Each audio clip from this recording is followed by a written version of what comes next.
For most families back then, the day their boy came home from Vietnam was meant to be a celebration. A sign that the worst was behind them, that their son, brother, sweetheart had survived the hardest year of his life. But for many veterans, that homecoming marked the beginning of a new kind of struggle.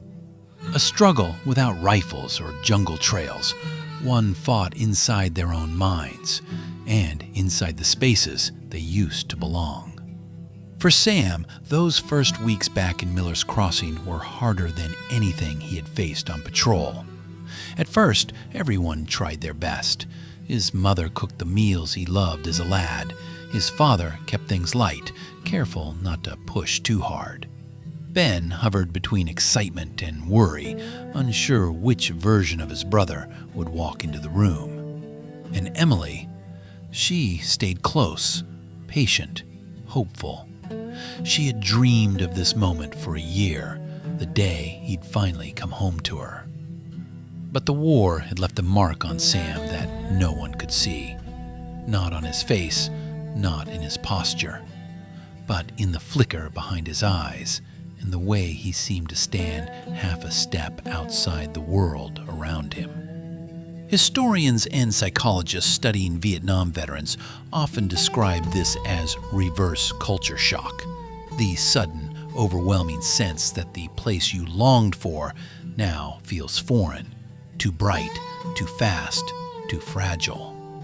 Simple things unsettled him: the quiet of the streets, the softness of voices, the expectation that life could carry on like before. Many veterans from that era said they felt guilty for not being able to slip back into who they were, guilty for snapping at the people they loved, guilty for the anger boiling inside with nowhere to go.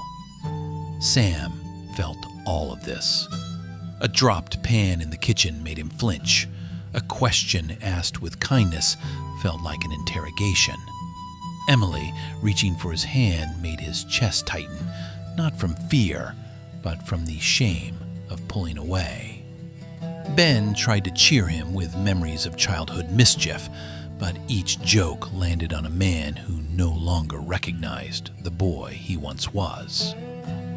Sam didn't talk about Red Dawson, didn't talk about the heat, the waiting, the fear, didn't talk about the letters he wrote and the things he left out.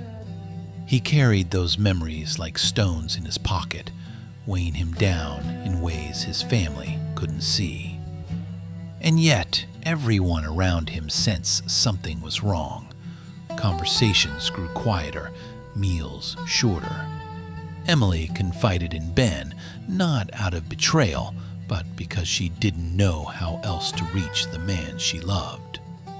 Ben began checking on Sam gently, asking small questions, testing the waters of his brother's temper.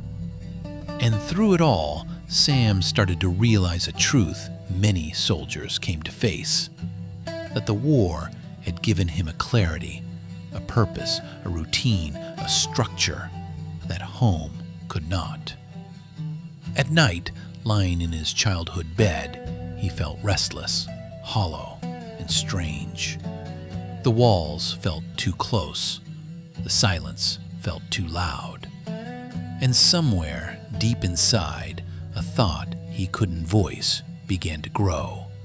A thought that frightened him as much as it comforted him. That the only place he understood anymore was the place he had fought so hard to leave. Home was supposed to heal him. Instead, it became the place where everything began to fall apart.